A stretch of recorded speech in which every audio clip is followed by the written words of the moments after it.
After that 1-0 loss, Brighton's gaffer, Fabian Hurzeler, had a proper subtle dig at Mikel Arteta and this whole win by any means necessary tactic. He literally came out and said, "I will never be the kind of manager who tries to win that way." What do you make of that comment? Because I know you're boiling to say something. To be honest, when I read those quotes from the young manager, I simply burst out laughing. Seriously, somebody needs to sit him down in a film room and show him the Arsenal of the 2022-23 season.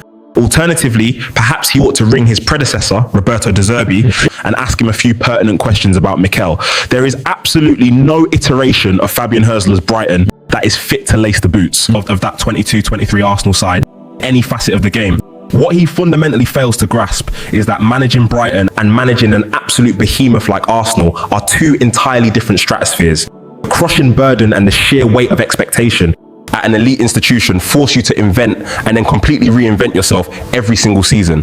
He is currently living in a footballing wonderland. On down on the South Coast, zero genuine pressure, zero title expectations. Of course, he is free to pontificate about pure football. Exactly that, mate. It's dead easy to be a football purist when finishing 7th gets you a parade, isn't it? Down there. But up here at the summit, dropping 2 points feels like an absolute crisis.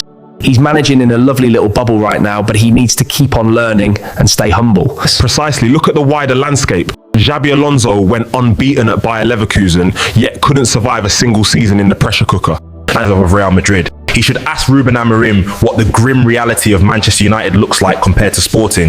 Or look at the relentless onslaughts Arne Slot has faced at Liverpool this season. Has he ever gone toe-to-toe with a title rival possessing limitless financial backing?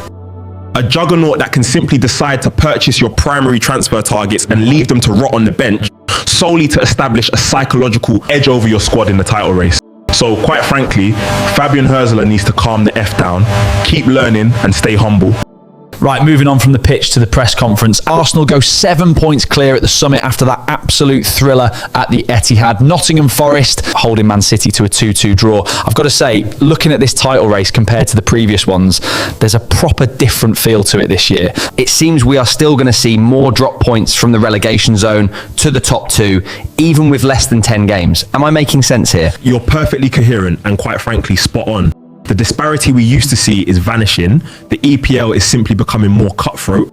And year on year, that's precisely why a team must cultivate multiple avenues to secure 3 points. Frankly, I pity those who have allowed themselves to be gaslit into believing this is the worst iteration of the Premier League we've ever seen, when the reality is entirely the opposite. We are staring down the barrel of the most competitive top flight in history. Look at Nottingham Forest going toe-to-toe at the Etihad. And what about Wolves? They are supposedly the worst side in the division, yet they've systematically dismantled Aston Villa, beaten Liverpool, and snatched a crucial point directly from us. In this current landscape, being elite in merely one phase of play is entirely obsolete. That is precisely why Mikel Arteta is so fiercely adamant about marginal gains, so as to have an edge in all phases of the game. Mate, you are bang on the money there. This whole weakest Premier League narrative is absolutely doing my head in. It's total rubbish. It's pure jealousy, plain and simple. Got to be a chameleon this season. If you are to dig it dirty to secure your win, do it by any means necessary. Yeah, spot on. You do whatever is strictly necessary to secure your 3 points. We have all seen the archival comments from the very pundits who are currently condemning Arsenal's physical approach and our highly discussed set-piece routine. It is rather amusing to recall how they were utterly eulogizing or glazing, to use the modern vernacular, those exact same physical tactics back when Arsenal were consistently on the receiving end. Finding this new ruthless edge is almost a complete catharsis for the football club. It is sheer, unadulterated hypocrisy from the critics. So I reiterate, do not be gaslit by rival factions and media narratives that are desperate to see this project fail. Frankly, I have absolute trust in our fan base. The team and the gaffer, none of this manufactured outrage moves them in the slightest. To be perfectly honest, we need more of these set-piece goals because their execution is an absolute beauty to behold. As Roberto Martinez rightly pointed out in his recent interview, we are now the reference point for elite European teams. Therefore, the opinions of the chattering classes simply do not matter. Spot on, mate. Let him waffle. If managers like Roberto Martinez are coming out and saying Arsenal is the blueprint, I will take that all day long. The chatter is just background noise while we keep putting points on the board. Now, let's talk about Brighton. We scraped a 1-0 win down on the South Coast. It was as intense as we all expected.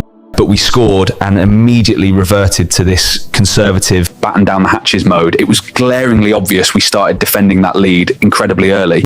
I've got to ask you, is this approach actually sustainable for these final crucial 8 games we need to get it over the line? Talk to me about this strategy. Well, the fundamental truth we need to embrace is this: winning ugly is the new gold standard. You simply cannot travel to a team like Brighton and expect to blow them off the park on their own turf. Brighton are structurally designed to dominate possession. They will always have the lion's share of the ball. The most astute tactical approach is to remain composed, absorb that pressure without structural faltering, and exploit them in transition. As for sustainability, if you commit to a pragmatic block, you must hone that craft to absolute perfection. And I saw something quite profound in our approach at Brighton.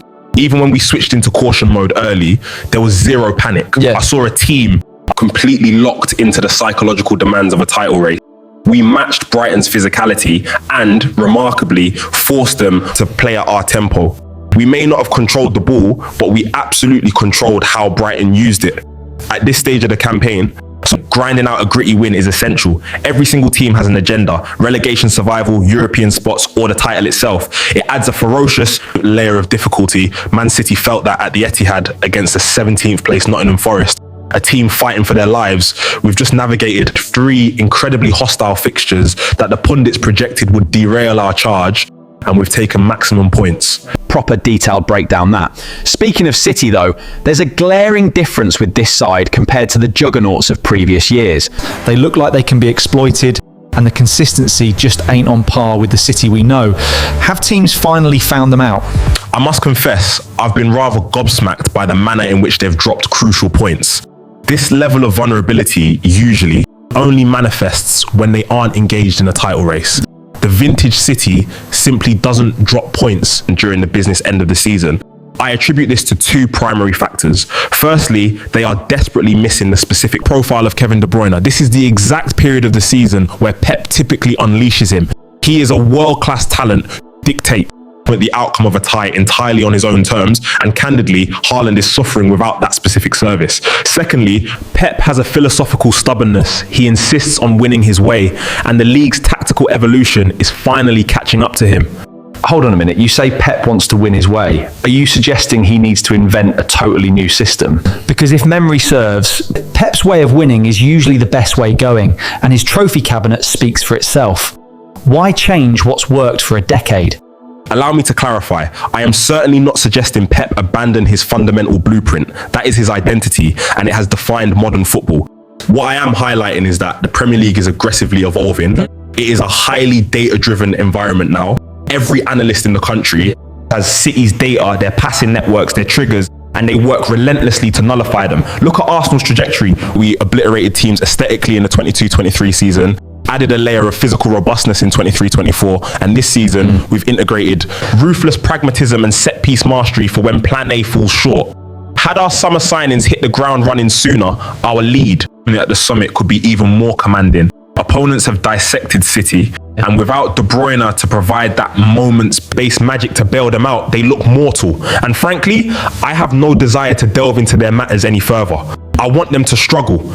I want them to capitulate. Let the rest of the league figure them out, because it serves my team's interest perfectly, plain and simple.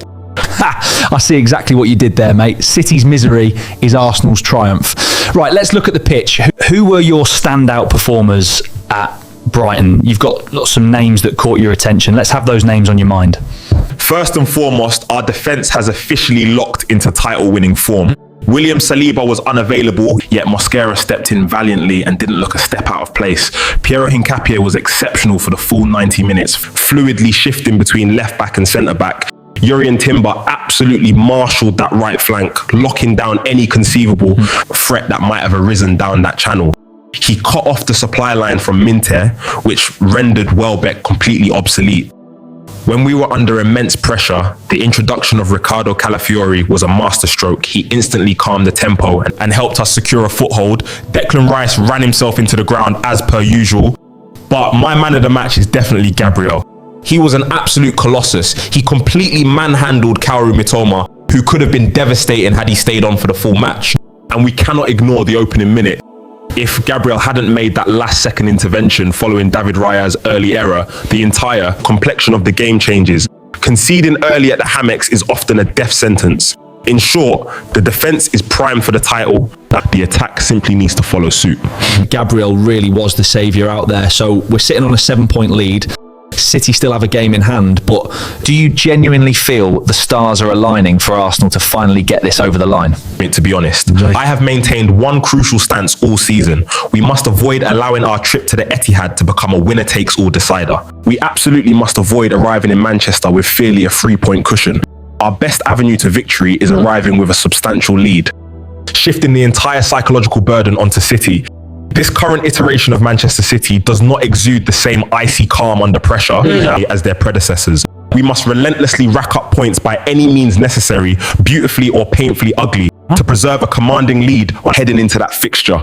Once we clear the Etihad, we can begin to see what destiny has in store for us.